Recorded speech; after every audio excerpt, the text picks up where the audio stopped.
교재는 대치동에서 많이 쓰는 교재들이죠. 실력 정석과 자아 스토리를 쓸 겁니다. 여기는 모든 문제들을 다 풀진 않고요. 선택과 집중을 합니다.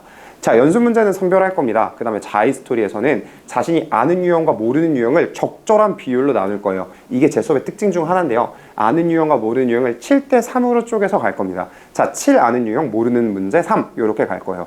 요거에 대한 자세한 설명은 뒷파트에서 더 이어나가 보도록 하겠습니다. 자, 그러면 이런 미적분 실력반 누가 들을 수 있는가? 누가 들을 수 있냐면요. 바로 첫 번째, 입반 테스트를 본 학생들만 볼 수 있어요. 근데 입반 테스트 안 봐도 됩니다. 도대체 어떻게 안 보나요? 입반 테스트를 안 보는 학생은 이번 여름방학 때 제 미적분 강의를 들은 학생들은 입반 테스트를 보지 않고 입반이 가능합니다. 자, 그리고 두 번째, 이전 과정에 대한 대비가 좀 되어 있어야 돼요. 제가 대수를 복습하면서 어려운 문제를 풀다 보니 이전 과정을 대수를 좀 복습을 해 놓으셨어야 돼요. 그 다음에 세 번째, 미적분을 이미 몇 회독 돌렸음에도 불구하고 아직 성적이 잘 나오지 않는 학생들, 그런 친구들도 이 반의 수강 대상이 될 것 같습니다. 그럼 제가 말씀드린 이 미적분 수업, 특히 강태윤의 미적분 수업은 도대체 뭐가 있느냐? 7대 3과 오답 유형 테스트가 있습니다. 7대 3과 오답 유형 테스트라는 건 다음과 같아요. 자, 7대 3 문제풀이 자신이 아는 걸 7로 잡고요. 자신이 모르는 걸 3으로 잡습니다. 그래서 문제풀이가 이루어질 거고요. 그 다음에 오답 유형 테스트라는 건 자신이 질문했던 내용을 시험 보겠다라는 겁니다. 제가 각각은 뒤에서 더 설명드리겠지만 하나 빠진 게 있죠. 클리닉. 클리닉은 개별적으로 토요일날 합니다. 1시부터 다 오란 소리는 아니고요. 자신이 오고 싶은 시간에 와서 클리닉을 하고 가시면 됩니다. 제가 원하는 클리닉은 맞출 때까지 푸는 게 클리닉입니다.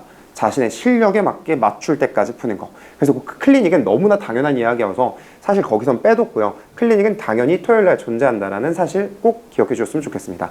자, 7대 3 문제풀이. 7대 3 문제풀이의 가장 큰 핵심은 두 가지입니다. 첫 번째는 보자마자 풀이법이 떠오르는 상태예요. 이게 무슨 소리냐? 쉽고 어렵고 난이도의 상중을 정하자는 게 아닙니다. 문제를 봤던 문제면 풀어야 됩니다. 그건 이제 더 이상 어려운 문제, 킬러 문제라고 볼 수 없습니다. 즉, 봤던 문제는 보자마자 풀이법이 떠오르는 상태까지 끌어 당겨줘야 됩니다. 그리고 제가 그거를 반복해서 이야기할 거고요. 그 다음에 나머지 30%는 뭐냐? 신유형입니다. 저는 킬러에 대한 정의를 이렇게 내리고 싶어요. 내가 본 문제는 풀 수 있는 문제고요. 내가 처음 본 문제는 킬러에 속할 확률이 높습니다. 그래서 봤던 문제는 빠르게 푸는 거, 그 다음에 킬러는 어떻게 푸는지 사고를 확장시키는 거, 그 두 가지의 영역을 나눠서 간다고 봐주시면 좋을 것 같아요. 정리드리면 이렇습니다.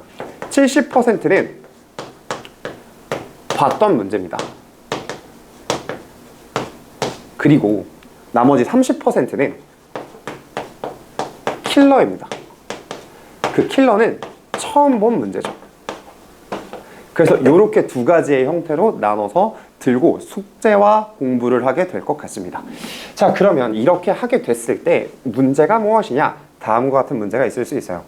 질문이 진짜 많습니다. 그 질문이 진짜 많고 그게 자신의 것으로 확실히 들어왔는지 안 들어왔는지는 뭐로 판단할 수 있냐면 똑같은 문제를 풀어선 판단이 불가능하죠. 그래서 뭐가 필요하느냐? 그 질문한 문제를 변형해서 15개를 봅니다. 그리고 그 변형해서 15개를 보고요. 여태까지 내가 풀었던, 학생들이 풀었던 문제 중에 오답률이 높은 거 10개를 또 따로 봅니다. 그래서 총 25개의 시험을 보게 되고요. 그 25개의 시험은 총 몇 분 동안? 50분 동안 이루어지게 됩니다. 25문항을 총 50분 동안 봐요.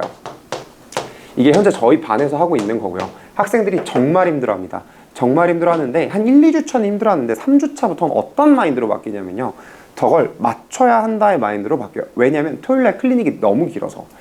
그래서 25문항씩 50분을 풀게 되면서 자신의 실력도 체크하게 되고요. 계산풀이에 최적화를 할 수밖에 없습니다. 빨리 풀어야 하기에. 그리고 세 번째, 수업 시간에 자신이 질문한 내용을 완벽하게 이해하고자 수업 집중도가 높아질 수밖에 없어요. 그래서 이 세 가지를 동시다발적으로 할 수 있는 별표문항 변형 테스트가 될 것 같아요. 저는 늘 30%는 처음 본 신유형을 넣는다고 했어요. 그러면 그게 누적이 되면 한 분기에 대략 200개에서 300개 사이의 문제를 새로이 보고 그리고 그걸 자신의 것으로 만들고 그 분기를 마감하게 됩니다. 그래서 이 7대3 풀이와 그 다음에 오답문항 변형 테스트 요 두 개가 만들어내는 시너지는 제 수업 안에 있을 거고요. 요 수업을 듣고 나면 이런 생각이 딱 들 수 있습니다. 나는 더 이상 선생님이 푼 문제를 내가 받아들이지 못했어 라는 생각이 없어지고 선생님이 푼 문제는 결국 내가 풀 수 있는 문제야.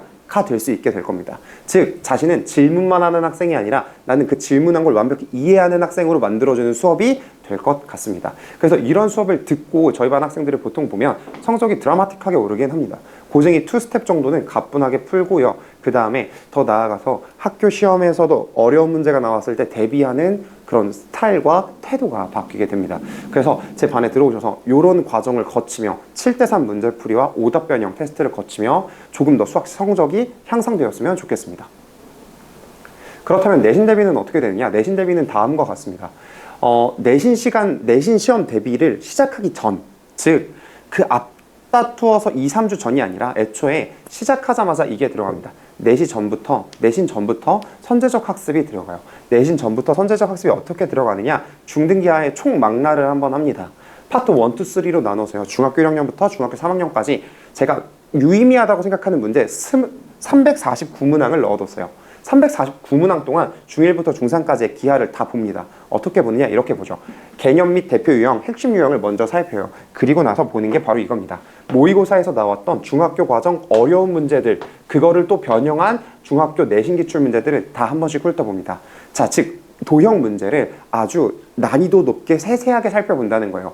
그거 플러스 심화서에서 나오는 일품, 블랙라벨, 고쟁이의 그 문제들에서 어려운 문제들을 또 골라서 변형해서 문제를 넣어뒀습니다. 349문항이라는 문항수 안에 대표 유형, 그 다음에 핵심 유형, 그 다음에 모의고사 변형, 내신 변형, 그 다음에 심화서 변형, 요 5개를 알토랑 같이 모아뒀고 요걸 정규 시간에 다룰 예정이니 내신 들어가기 전에 저희는 선제적으로 뭘 하고 갈 수 있느냐? 바로 기하 폼을 올리고 갈 수 있다. 내가 기하가 자신이 있든 없든 나의 기하 폼을 어느 정도 올린 상태에서 내신 대비가 들어가질 수 있다는 거죠. 즉 미적분 대수를 선행을 하면서 현행을 이렇게 복습을 하게 되면 저희는 결국 그 적당한 균형점을 찾을 수 있게 된다는 겁니다. 저는 현행 같은 경우는 제 자체 교재 349문항을 통해서 공부를 할 거고요. 선행 같은 경우는 7대3과 오답 변형 테스트를 통해서 질문을 했던 게 완벽히 자신이 자기 있게 됐는지, 그 다음에 나는 봤던 문제는 빠르게 풀고 처음 본 문제는 어떻게 푸는지 사고 확장까지 길러줄 겁니다. 따라서 이런 수업을 저는 중학교 2학년 2학기, 3학년 2학기 또는 1학년 2학기 친구들도 있더라고요. 그 시즌에 맞춰서 딱 들으면 아주 좋다고 생각이 들고 이런 수업을 준비해 두었으니 꼭 한번 강의실에서 볼 수 있으면 좋겠습니다. 지금까지 미래탐구 강태훈이었습니다. 감사합니다.